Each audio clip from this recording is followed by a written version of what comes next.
students actually share enjoying a school environment where being interested in STEM or joining a nerd club or being involved in D&D is perceived normal.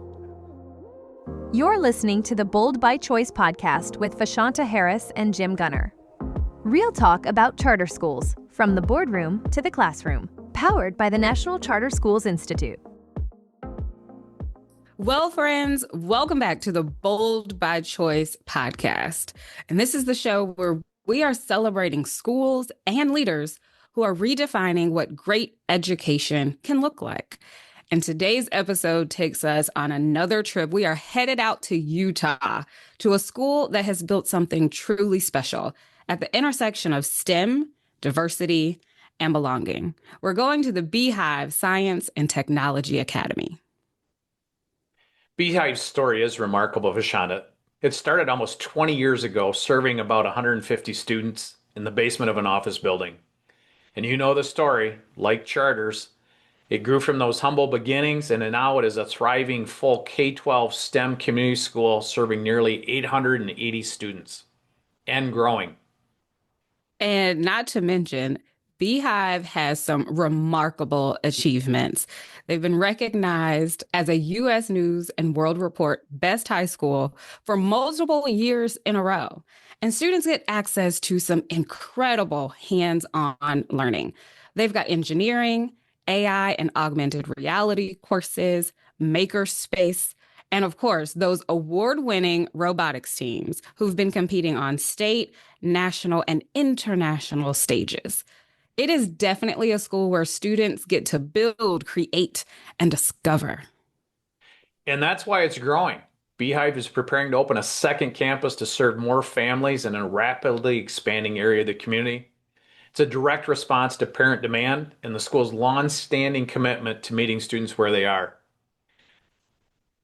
So with that, we want to welcome our very, very special guest, one of the folks who is leading the charge in this work every day. Welcome to the show, Halis Kablin, secondary principal at Beehive Science and Technology Academy. Halis, thank you so much for being here today. Welcome. Thank you for having me. This is a great opportunity to share our story. Well, Jim and I had a beautiful opportunity to sit down with you and really listen to some of your stories. So before we kick things off, we'd love to invite you to introduce yourself to our audience. I've never actually planned to go into education. Studying biology in Turkey, I was interested in the pharmaceutical field. When I found an internship at a pharmaceutical company, I thought that I had found my dream job. But something felt empty. I wanted my work to matter to people. My wife, also a teacher, encouraged me to join a teacher prep program where I taught science and discovered how much I loved helping students figure things out. When my family moved to US with our 3-year-old son, I found Beehive. At the time, as you mentioned, it was a tiny school with 150 students in an office building basement. You can imagine the limited resources, but they had a huge mission. I still remember the early day slogan, a small school with big ideas.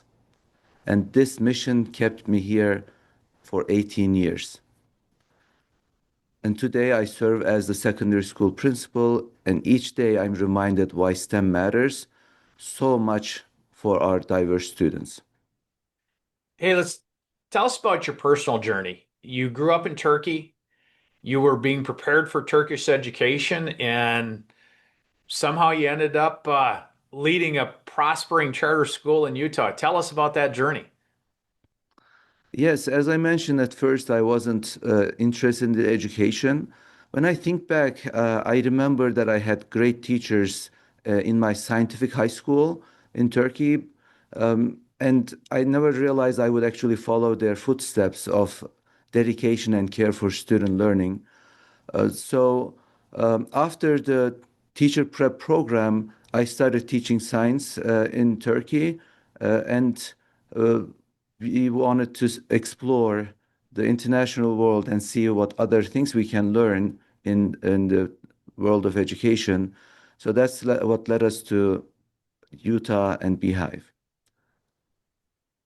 That's amazing. And we've been able to hear some of the amazing accolades that Beehive has achieved. And we're really interested. What's the story behind your school? How did it come to be? What problem was it trying to solve in the community?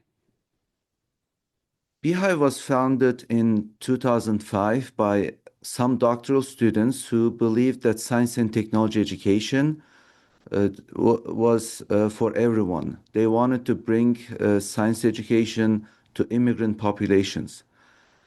So it started as a small school serving families who often felt unseen. Utah may look homogeneous from afar, but there are many immigrant families, multilingual families, and students from underrepresented groups. So Beehive wanted to fill that gap to connecting them to science and technology education. Of course, over the years, Beehive found success in spreading this message that everyone can receive quality STEM education regardless of their background. Vashana, doctoral students designing a charter school. How cool is that? Oh man, I'm getting ideas. So, how would you describe the mission and the values of your school? So, our mission is to build a challenging and diverse and innovative STEM environment for our students where they can shine. We want to bring through STEM education to prepare students for their future so that they can become contributing global citizens. We want every child, no matter where they come from, to have access to high level science, engineering, and technology experiences. That's amazing. One of the things I found really compelling when we were sitting down having our prep call was the extreme amount of diversity that truly exists in your school. Could you share with our listeners, who do you serve? What does that diversity look like? So, we serve one of the most diverse student populations in Utah, um, with about 48% white, 18% Hispanic, and 23% Asian students. But this does not tell the true story of our diverse population. When we surveyed our students and families, we found out they are coming from 48 different countries and speak more than 60 different languages in our community. We have many students who are newcomers and they find the connection at Beehive. So, focusing on diversity is at the heart of our mission. We see this diversity as a great wealth and find opportunities to celebrate. For example, today is actually our International Thanksgiving lunch that our parents serve to our students. Um, Another time in the year, our National Honor Society organizes the International Day, where students share their wealth of their culture and their food and music. Halis, you've got obviously something special going on in truly diverse 40 countries, 60 plus languages. You're not the only STEM school, right? STEM's clearly your core focus and what differentiates you, but there's other things to your design that are important. Can you share with the audience what some of those are and how they complement your STEM focus? Yes. So, what we value in STEM education is not only the content, but especially the experience. For example, our sixth grade students learn the foundations and terminology in the flight and space course, but when they form their groups or their companies to apply their knowledge in building their hot air balloons or rockets, that's when the students shine. Throughout the weeks until their launch day, students design and build hot air balloons, test their materials, go through several iterations, and get ready for the launch day. They calculate wind speed, weather conditions, and watch their creations rise. This is what makes the STEM experience at Beehive unique for our students. Another point I'd like to make about our design is in addition to the courses, students have a variety of after school club opportunities. Last week, when I visited the high school robotics club, Students were eager to show me their programming skills, where their robot was tracking rolling balls autonomously with the help of a mounted camera. It was amazing to see how far along students came since the old days when I was coaching robotics. These, I think these experiences are so strong that even our alumni come back to share and mentor our students. Bashan, it so reminds me to our visit to the West Michigan Aviation Academy this fall, where the students are building planes, they're building drones, they're learning to fly, um, hands-on, real. So it's not just learning math without content, but it's learning math for a purpose, for a reason.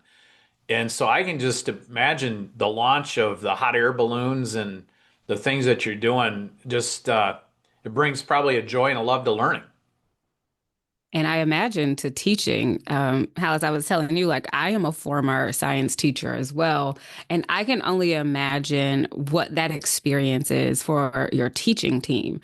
So I'd like to ask you a little bit about that. What's some of the special sauce about how your teachers teach and therefore how students are learning in the classroom? I emphasized our unique diversity of our students. This provides an opportunity for our teachers to explore how they can serve these students through diversity and STEM education. For example, English teachers seek books with stories from diverse backgrounds and countries to offer culturally relevant instruction. STEM isn't a separate track at Beehive. It's really woven into everything. Beginning in kindergarten, our teachers incorporate STEM into all subject areas, from English to math to social studies.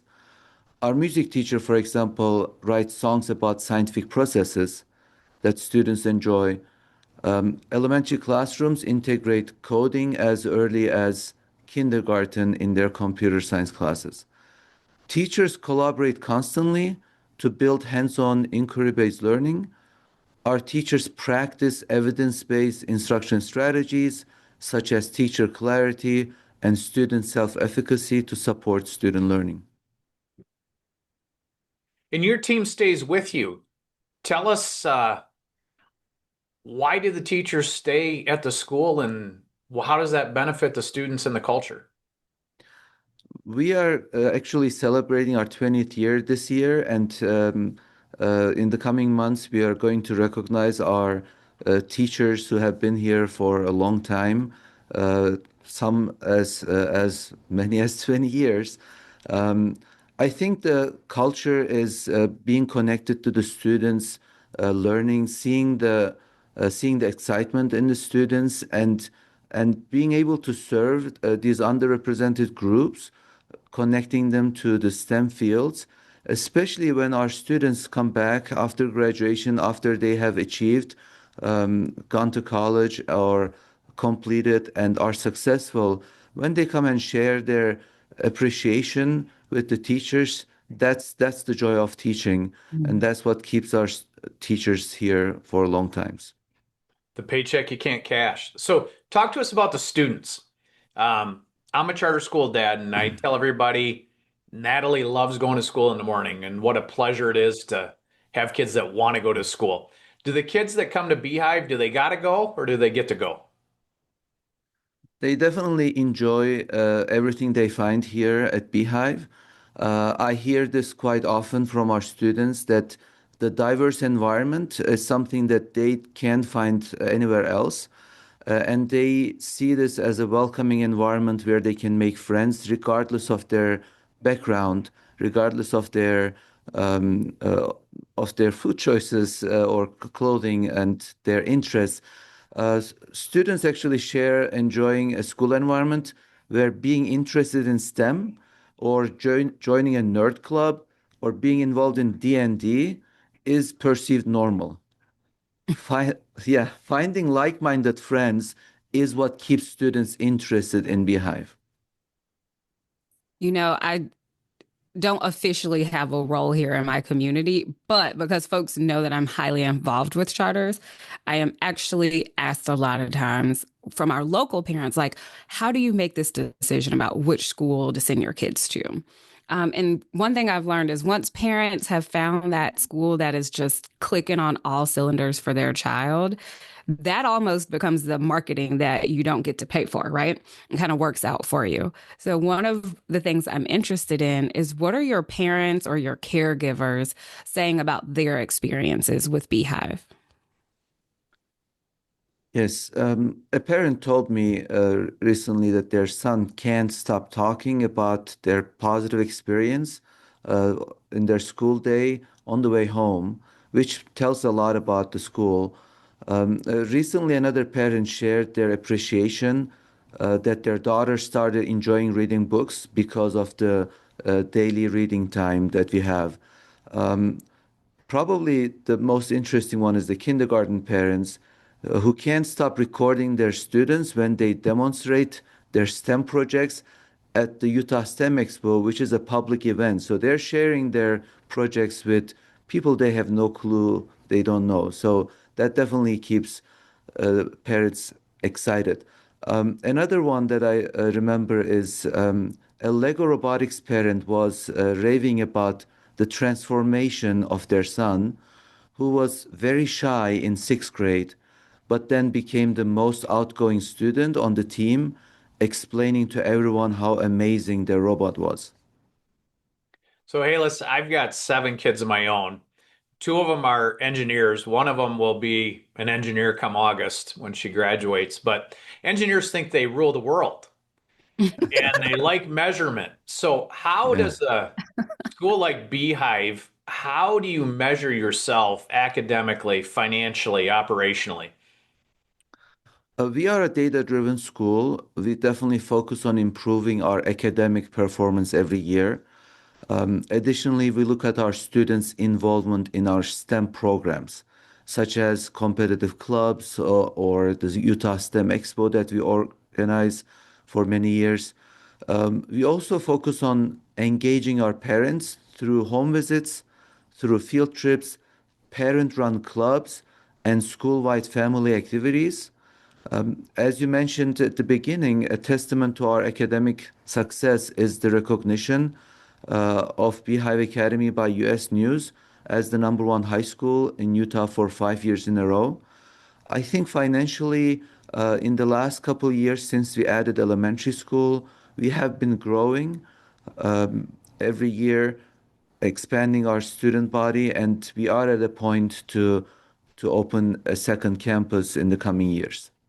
You know, it's so hard to win a state championship in anything, right? Volleyball, basketball, track.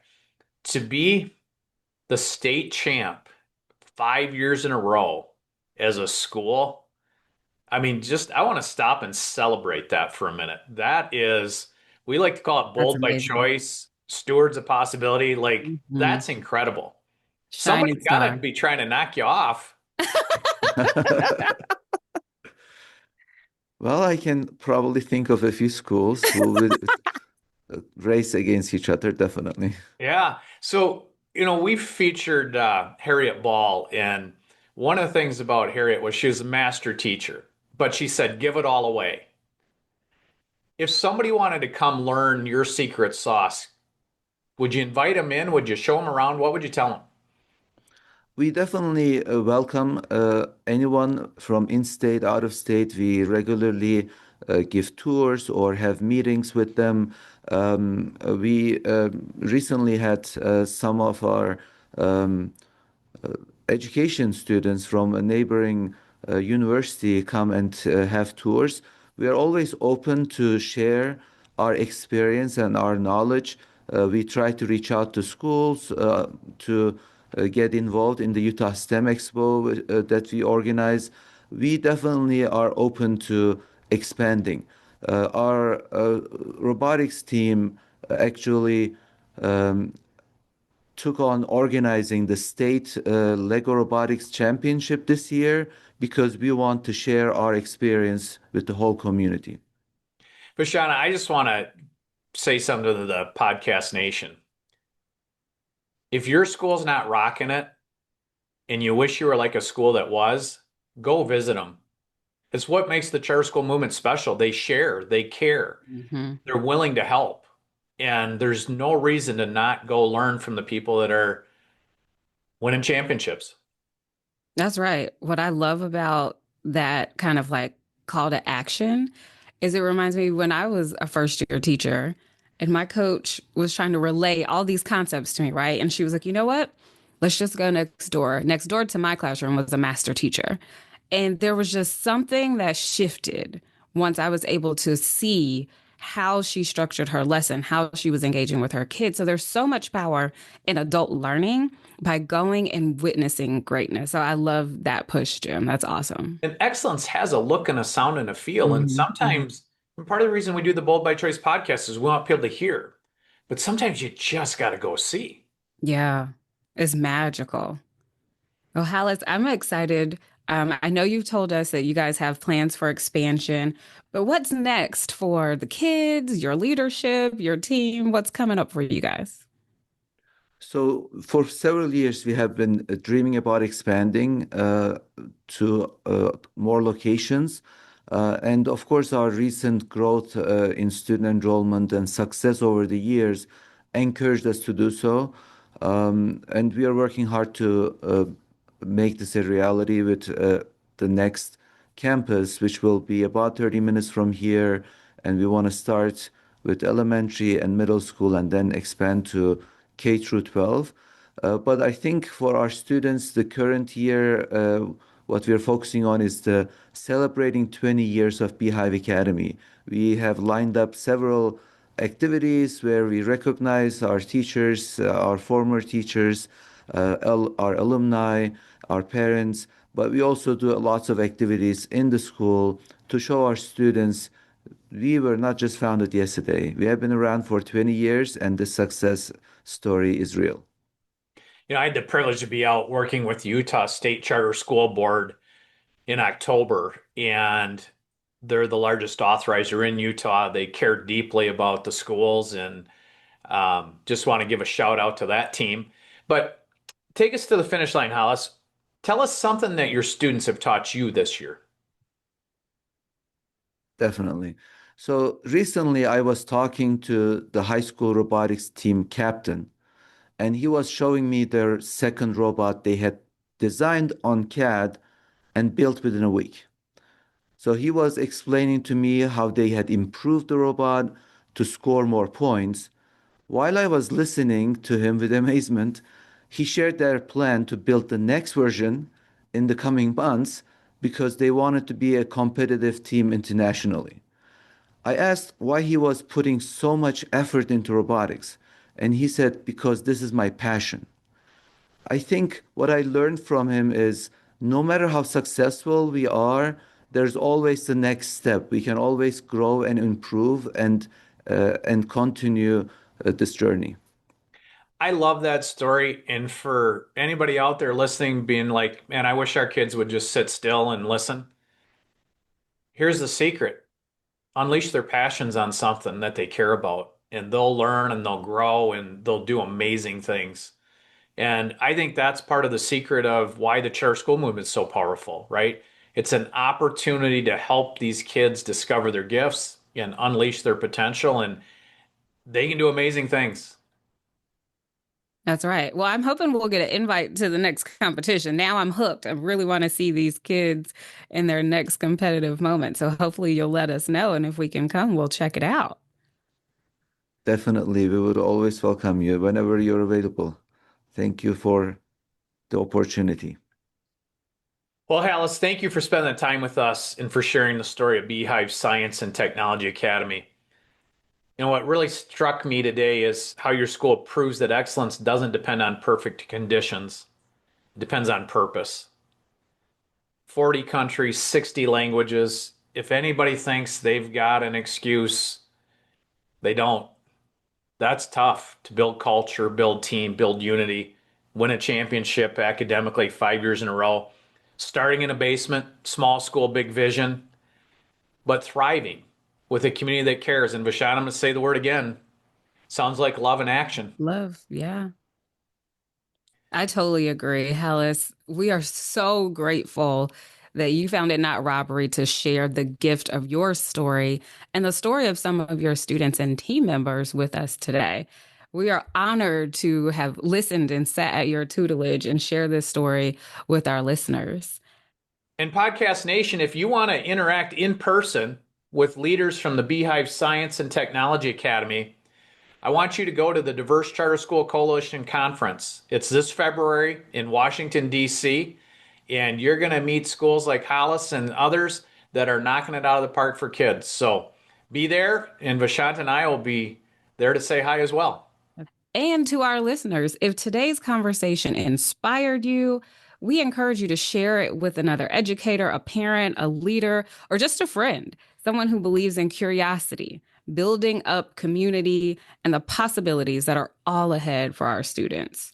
And we'd love to hear from you. We'd love to hear your hashtag SchoolBrad stories. So reach out, hit that subscribe button, follow us, leave comments. We really want to know how this is landing with you all. And we encourage you to keep listening and never miss an episode, because we have an incredible lineup coming, more schools that are doing amazing things for students. So until next week, we encourage you all to keep daring, keep believing in young people, keep loving on them. And whatever you do, stay bold by choice.